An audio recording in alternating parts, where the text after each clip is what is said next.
Over the past 14 years, J.K. Rowling's Harry Potter novels have sold almost 450 million copies, transforming her from a struggling writer into the most successful author in the world.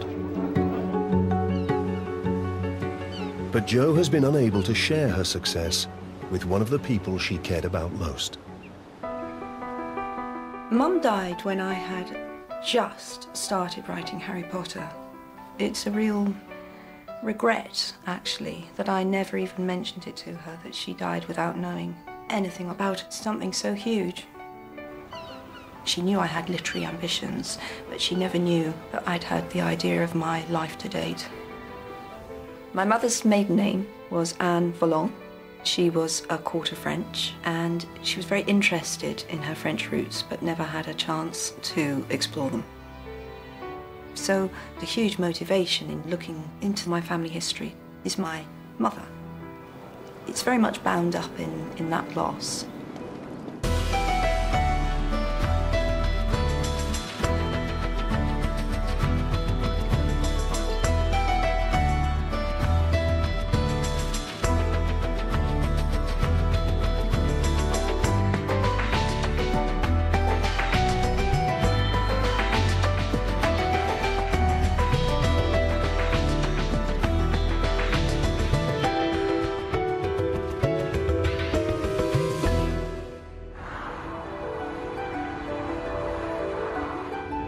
Jo Rowling lives and works in Scotland, but can trace her French roots back 3 generations. My mother's father's father, Louis Volant, married an English woman, and I know the marriage failed. I know something about his war record. He was very brave in the First World War. I don't know all the details, but I know he was awarded the Légion d'honneur. In 2009, Jo herself won the Légion d'honneur, France's highest honor, for her services to world literature. I made my speech in French, and it was an opportunity to speak about Louis. Mon arrière-grand-père était français. Il s'appelait Louis Volant. It was one of the most meaningful awards that I've ever received because of that family connection. But I don't really know where he came from. I don't know what kind of family he came from, and I don't know anything at all about the generations behind him. Jo has decided to start her search into Louis Volant and her French roots in the Scottish capital. I'm going into Edinburgh to see my Auntie Marion, who's staying with friends here, and she's my mum's big sister, and she's the last link to the French family. She was born a Volant, that's her maiden name. Hello! Hi, darling. How are you? Lovely to see you, Katie.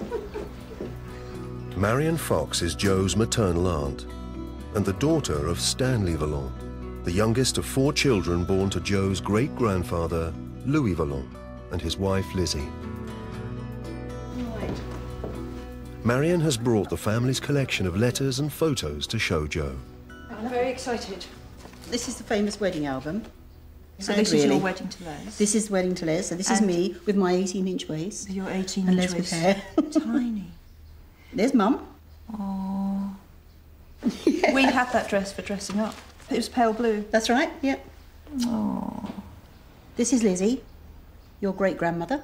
She was lovely. Was she? She taught me my prayers, she cuddled me. She was a natural grandma. Oh. You know, she was really gorgeous.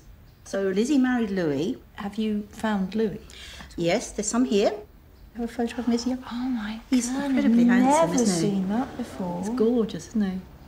This is Louis' good conduct certificate. Right. This is from National Service, is it? Yes. And look at this, Jo. Was he Born on your birthday. He was born on the 31st Exactly the of same July. day, yeah.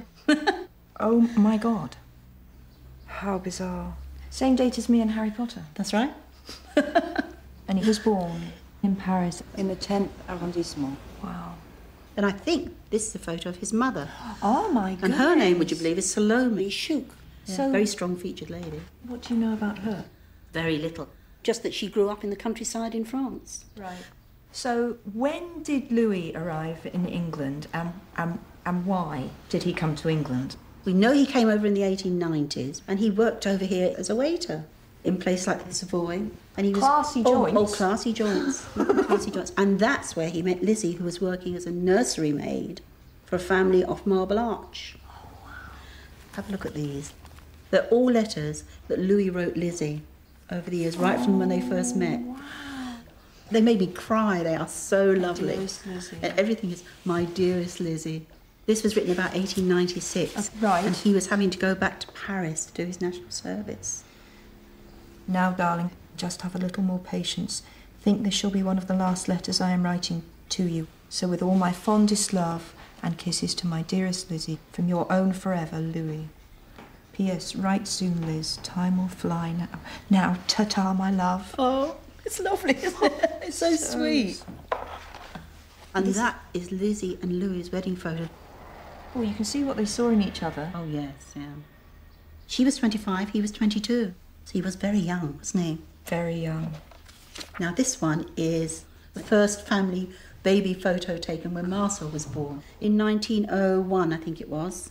Right. It's actually very touching because you know the marriage didn't work out. That's right, yeah. So when did Louis leave the family? I don't know. It was always a bit of a mystery. Louis had gone back to France for some reason or other, and Lizzie wouldn't go over and join him. She wouldn't pack up everything and go to France. Right. So they split. After that, we haven't got any family photos. Yeah. But we've got this from the First World War. My goodness. This is his identity card. Wow. Wasn't there a photograph of him wearing the Legion d'Honneur? No. This was the only thing we had from his effects that we found. The buttonhole badge of the Legion of Honour, but not the medal. Isn't that wonderful? Gosh. I would love to know what the citation was for him being awarded that medal, because I feel he did something very brave and sadly we don't know what it was. And I'm proud of him. Yeah, me too. Wow. And where is he buried? I don't know where he's buried. We don't know where he I is? don't know anything else, because there was no funeral service that anybody attended that I ever heard of. You see, there's nobody to ask anymore. I'm going to put all these back in here, Joe, and I want you to take them with you. So look after Louis and Lizzie for me. I will read it. Thank you so much. I'll look after them. I feel this weird pull towards Louis. He left France to go to London, a massive city that's also a foreign city, so he's an immigrant.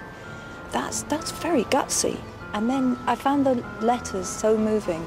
This very young man writing to his English girlfriend. And Marion's told me he was a waiter and he worked at the Savoy, so I'm going to London.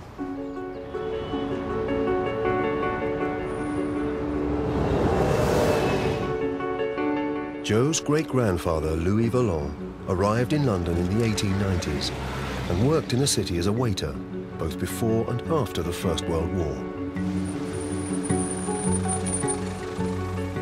Joe has come to the famous Savoy Hotel on the Strand, where Louis worked in the 1920s.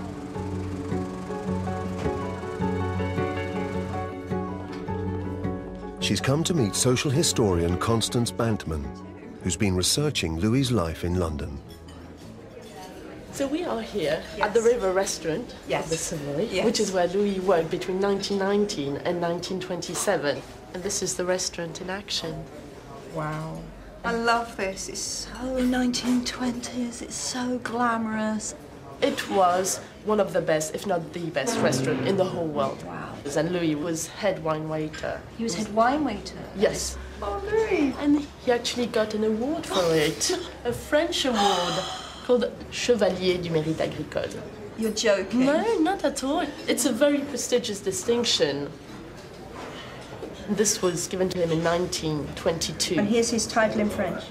Chef du service des vins au Savoy Hotel à Londres. Fair play to him.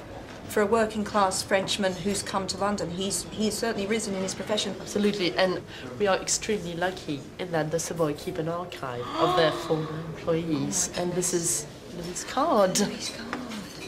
And the card contains his previous employment history. Louis' employment card reveals that to get to the Savoy, he had worked his way up through the ranks of his profession since his arrival in London in the 1890s.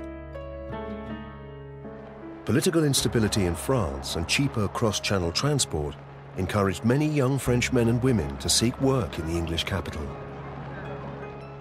By the turn of the century, there were tens of thousands of poor French immigrants crammed into a part of Soho known as La Petite France.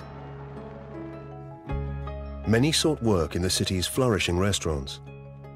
Louis's card records that he was taken on as a junior waiter by the fashionable Prince's restaurant in 1899. This is a Prince's restaurant. You can see very, very rich, very opulent surrounding. Wow. You can Where is this? This is just off Piccadilly. It was really? a very nice place run by French people. Would he have made more money here than he would have done in Paris, Yes, say? yes. Here, a French waiter had this immense cachet. So these kind of places were looking for Frenchmen. Exactly. Yeah. The Prince's restaurant was catering to the theatre crowd, so it closed at impossible hours, and this would have been a demanding job. Yeah, I've got this letter, and this is from, see, it's headed the Prince's restaurant. He's writing to his wife, Lizzie. She's gone back to her parents' house in Norfolk, and he says, "You asked me to try and come over next Sunday. Indeed, I believe you struck it unlucky, for we have a dinner of 60 Frenchmen, and they have got a licence. So it's no use thinking about it for a moment." So he couldn't see his wife because he had to work late. Yes, and that's obviously one of the striking features. It was a hard life. Yeah. Louis would have been working until 2 or 3, 6 days a week. Right. Yes, very, very difficult lifestyle. Yeah. And he earned probably about 40 shillings a month, which works out to be about £80 in contemporary terms. And he was supporting, by the time that letter was written, he was supporting a wife and child on that as well. Exactly. And we can imagine the strain. There was not much time for married life. If we look at the following census, in 1911, you see there. So we've got Lizzie is listed first as wife, and then that's been crossed out and put head, as in head of the family. So the marriage had already broken up in 1911, and Stanley, my grandfather, is only one. It makes me feel really tearful. And so he'd gone. And here he is. Louis Volant. He's 33. He's still married, but they've separated. He's now living in 6 Upper James Street in one room. So sad. I find what he did, coming across from France as a very young man, and then working his way up to pretty much the head of his profession, admirable, just so admirable.